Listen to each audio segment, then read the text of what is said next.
interesting studies of gamblers looking at their brains and their response, their dopamine response compared to non-gamblers, both engaging in the gambling activity. And what the researchers found is that with winning, non-gamblers had a spike or an increase in dopamine. Makes sense, right? And in gamblers, there was also an increase in dopamine with winning. But the difference was that when non-gamblers lost, they had no spike in dopamine. But when people who were addicted gamblers lost, they had a spike in dopamine even when they lost.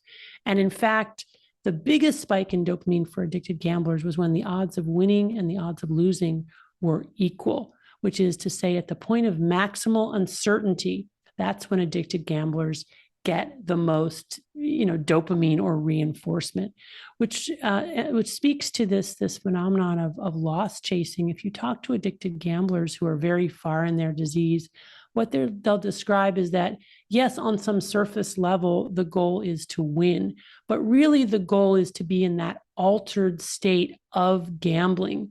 And once that becomes the place where you want to go, then really you want to lose, because if you lose, then you can justify having to stay in that state longer. You can tell yourself, okay, well, now I can't leave the game because I've got to win everything back.